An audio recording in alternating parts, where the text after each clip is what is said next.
Hi, Deborah. Good morning. How are you? Doing well. How are you? Well, we had a snow day today. Oh, no. Yes, but I do have Carly's questions with Okay, me, sure. and I've tried to connect with her, but we've had some difficulties with internet access this morning, so I'm going to guess that she can't get on. Yeah, that's very I don't know weird weather because I was talking to a colleague of mine who used to work here who works in Madison, Wisconsin, and it's 65 degrees there today. So it's just absolutely wacky. Well, I think the permanent or the idea that global warming is not taking place is wrong. Um, but we have had lots of wind and blowing snow. I'm not going to say it's a Hmm. bad snow. For me, we probably could have gone ahead and had school. Sure. I know they tend to err on the side of caution anymore. Yep. So that's just the way it is. All right, so I'm going to go down through Sure. Carly's questions here. Absolutely.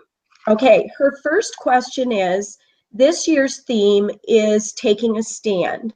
Mhm. How do you see Patton's actions in the European campaign as taking a stand, and how do you think he took a stand during this time?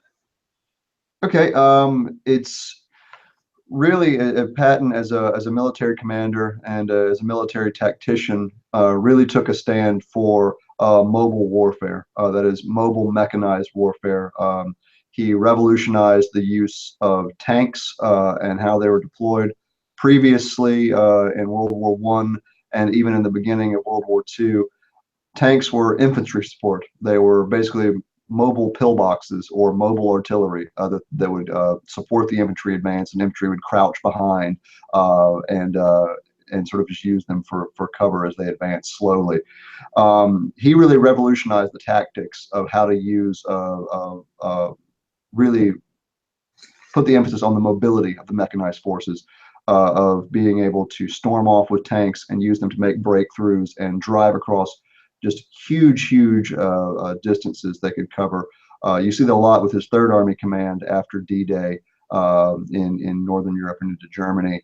But he saw action as a tank leader in World War One, so that obviously influenced his experience and his take on what tanks should be used for in the interwar years, which was not a very popular opinion. A lot of the innovations that sort of came to the fore in World War II weren't very popular in the interwar years. People didn't want to hear about tanks. They didn't want to hear about carrier-based aircraft. They didn't want to hear about fighter planes. There was very strict doctrine of how these things should be used, and Patton really had to fight an uphill battle, saying, "No, this is how war is going to be fought from now on." And he, for all of his personal failings and colorful characteristics, he was very much correct in that aspect. Okay. Carly's next question is, the Germans stated that Patton was a brilliant general.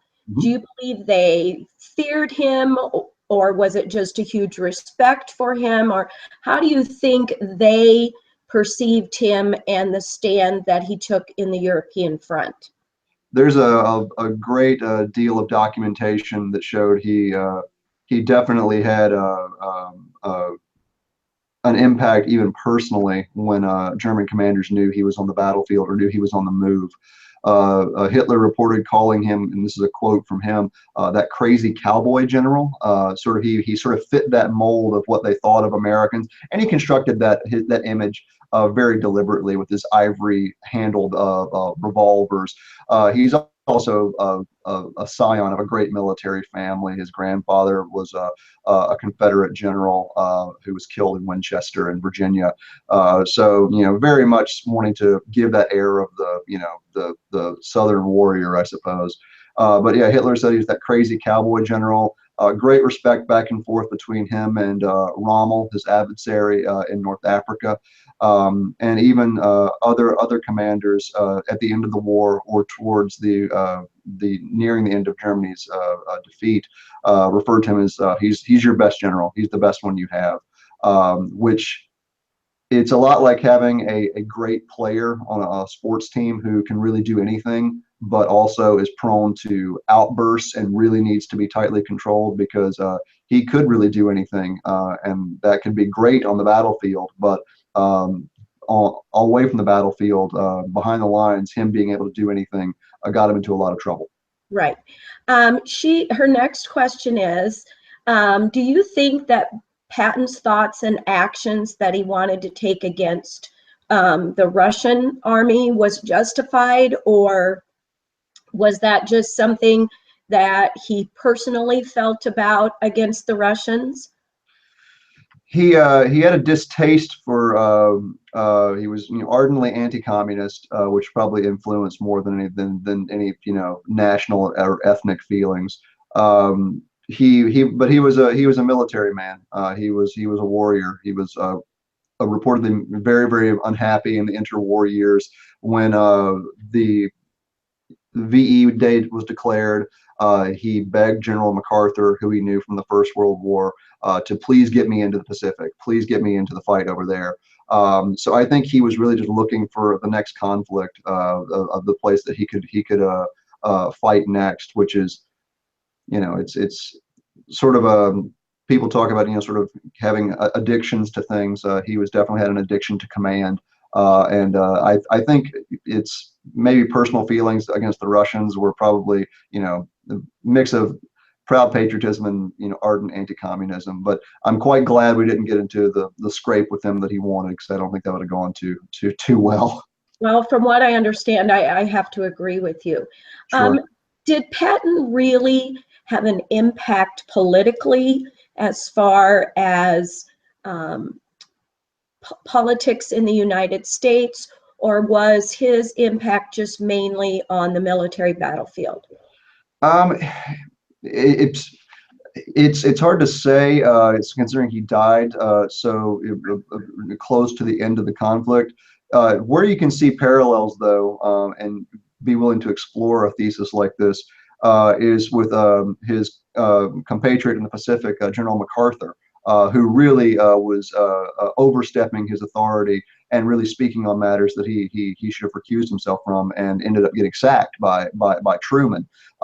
Had Patton lived, he probably would have had the same treatment. In the Army of Occupation in Germany, he made all sorts of blithe comments about how, oh, you know, the Nazis, they're just like Democrats and Republicans we have back home. There's no big deal, no difference. So he probably would have had a short post-war military career if his life had not ended the way it did. He made a comment on a war bond sale tour to an organization for family members who'd lost a loved one in the war, the Gold Star Mothers. They still exist today, and referred to, oh, any person who gets killed in combat, more times out of not, they're foolish idiots who probably had it coming. Which, you know, so he's giving a speech to these people who are here because they've lost someone in the conflict. So as far as influencing policy, I guess if war is another politics by a different means, he brought the war to its rapid conclusion, but he didn't live long enough to really enforce or influence a lot of what the post-war world looked like. Okay. Her next question is, the 4th Armored Division of Patton's 3rd Army were the first to arrive in Bastogne. Would the relief of Bastogne have been possible if the 4th Armored Division hadn't been successful? It depends on who's telling the story and who's writing the book. If you listen to the airborne guys who were there, they'll say we didn't need to be rescued. If you listen to the 3rd Army, it's like they absolutely needed us. I think it's a mixture of both. Yeah, had they not been relieved, no. There's the airborne guys are great fighters and held out forever. They were outnumbered, outgunned, and outsupplied. Had Patton not gotten there, their hubris aside, you could have really seen, you know, instead of you know, sort of a protracted siege, you could have seen, you know, a mass surrender of American forces, or at worst, which we saw in some instances of the Battle of the Bulge, of, you know, not taking prisoners, the chance for a large-scale massacre of American troops as well. Okay. Her next question says, and I'm going to try to translate this a little Sure. bit. do you think Patton's relief of Bastogne was a stand that he decided to take as the general, or did the direction come from somewhere else? And she says a counter argument. I'm not quite sure what she meant there. He was always wanting to, I mean, he graduated from the Virginia Military Institute as a cavalry officer. Cavalry in the 19th century and early 20th century was all about mobility, even if they still were on horses. He was about getting somewhere the fastest with the most men. So and also he viewed things as obstacles to what he wanted to accomplish. So in his relief of being unleashed to go relieve these people, absolutely, to go help them, but then for him to get back in the fight. So it's one of the things where there were arguments on how to respond to the Battle of the Bulge. There's this crazy last ditch offensive that really caught most people unawares. It's during terrible weather, terrible conditions. No one could possibly launch an offensive through this terrain. So a lot of people wanted to fall back, and Patton was always about advancing, and has, he's, if for great primary source quotes, he's a very colorful man, and he has no shortage of lots of things that you can say. But no, he was all about moving forward. So it took some convincing of Eisenhower and the higher ups that they needed to go forward, and Patton was one of the voices who made that argument. Okay, my grandfather's. No, my grandmother's brother was a paratrooper at the Battle of the Bulge, and lost an arm there. Right. I don't know very much about him, except that my dad talked a lot about the fact that he really didn't want to talk about that time period very much, just because of the severity of the weather and what they went into and during that time period. So I can only imagine. Okay. And then there was the conditions of the weather and all sorts of exploding trees and things like that. So it could, lots of fragments and just, airburst from artillery. So yeah, it's just really, really nasty. Okay, her next question is, as Patton pushed east towards the Germans, what were some of the important stands that he took militarily after Bastogne and the Battle of the Bulge? How did he keep taking those stands as he moved east? Well, it's I'm gonna cheat a little bit and get back to my notes that I made for my interview. So I'll look for my notes here. I have my phone. So after the Battle of the Bulge, that begins in late '44 and is, for most purposes, wrapped up by end of January, say, '45. So it's only has a few more months of the European conflict left, which took everyone by surprise. Everyone was preparing for a long slog, that the Germans were going to go up into their Alpine redoubt and defend to the last person, and obviously that didn't happen. But so the big thing after that was securing a way into Germany, of securing bridges and roads. The Germans had been very, very good about destroying a lot of bridges and roads going in. However, with Patton's fast advancing troops on his tanks, he was able to get troops across bridges and rivers before they could be destroyed or before they could be disabled. So without that, the timetable for a fight well into 1946 could have been a reality. Or we could have also had, I often offer the counterfactual of, it may not have been us getting into Berlin at all. The Soviet Union might have taken over all of Germany, and had that happened, they would have had a much, much more strategic position to negotiate with at the end of the war, as opposed to only Eastern Europe falling under their control. We could have seen Germany, perhaps Italy, maybe even the Soviets deciding we don't want to stop right here. We're just going to roll right into France and the Low Countries. So you could have wound up with the Soviet Union controlling all of continental Europe had Patton not gotten into Germany as soon as he did. Okay, I guess I'd never thought of it that way. She is doing a website. Okay. And so if you were going to design a website around the idea of Patton stands in World War II, what would be some important pieces that you would see from your perspective that should be included?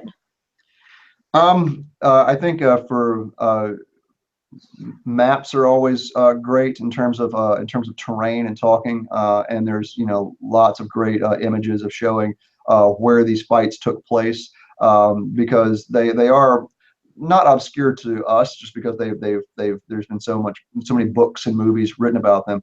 But really, if you ask someone to locate uh, Messina or Bastogne on a map, most people can't do it.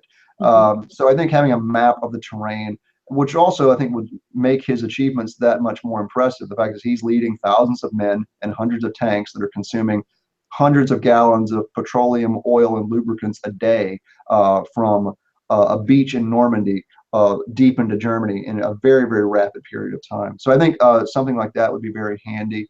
A lot of students, when they do World War II topics, they tend to get bogged down in the specs and armament and millimeters of the tanks. And I know that's fun because students are really into that.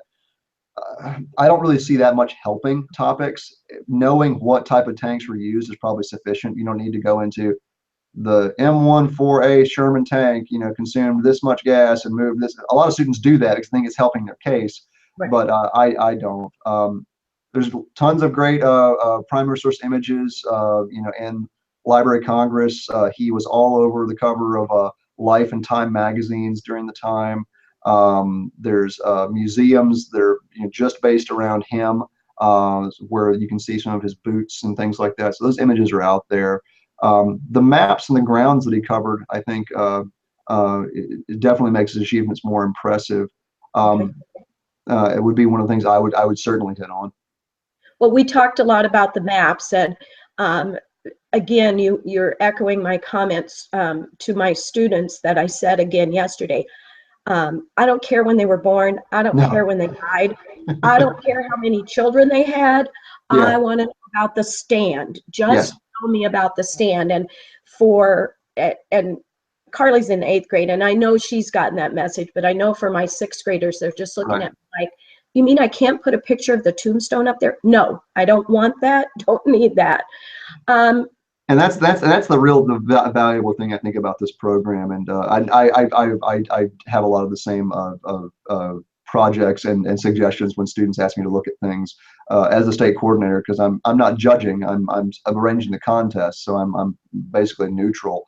It's just like you've got a few hundred words to make your case, and it's like you need to be very, very careful about your choice, because you'll have 100 words that are absolutely superfluous that don't really do anything. Well, and again, I had that long conversation with mostly my 6th graders yesterday. My older kids have kind of gotten the message over a couple of years of doing projects, but they do struggle with that. Yeah. We do have the recording of his infamous speech, and she was going to pull a section out of that.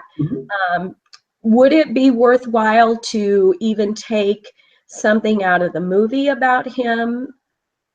That's I mean, it's one of the more famous films, and it's one of the one that's more critically appreciated. It's got a good reputation as not really taking too many liberties with that.